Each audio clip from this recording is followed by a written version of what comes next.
Buwis buhay na paglangoy sa dagat at pag-akyat sa bundok ang ginagawa ng ilang estudyante sa Matnog, Sorsogon para makapasok sa eskwelahan. Tila inilista raw kasi sa tubig ang pangako ng mga politiko tuwing eleksyon na pagpapatayo ng kalsada at tulay sa kanilang barangay. Balitang hatid ni Chino Gaston. Sa isang liblib na barangay sa bayan ng Matnog sa lalawigan ng Sorsogon, nagsisimula na ang araw ng mga mag-aaral sa pagbubukang liwayway. Pero walang school service o sasakyang maghahatid sa kanila. Pag tumatawid kami sa kabilang baryo, dumadaan kami sa tubig para makapasok ng maaga sa school. Pero hindi pa tapos ang kalbaryo ng mga bata.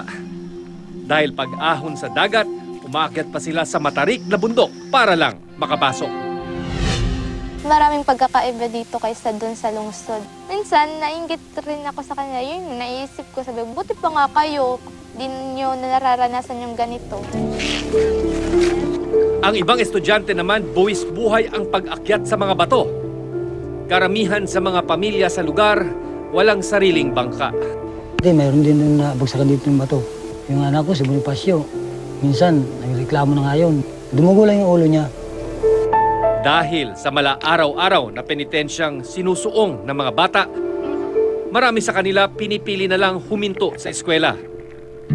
Isa ang Pilipinas sa may pinakamataas na bilang ng mga out-of-school youth sa buong mundo. Problemang nakaugat sa kahirapan. Maraming eleksyon na raw ang nakalipas pero hindi pa rin natutupad ang pangakong pagpapatayo ng kalsada at tulay sa kanilang barangay. Hanggang ngayon, tila nakalista pa rin sa tubig ang mga pangakong napako na. May mga nanunungkulan po na nangangako na yun na po ang susunod nilang proyekto. Umaasa po kami kasi po sa amin, para sa amin talagang inaasahan po talaga namin yun. Eleksyon na naman ngayong taon at tulad ng dati, nakasalalay sa isa nating boto ang kinabukasan ng mga batang handang bagtasin ang anumang hadlang matapos lang ang pag-aaral. Chino Gaston, GMA News.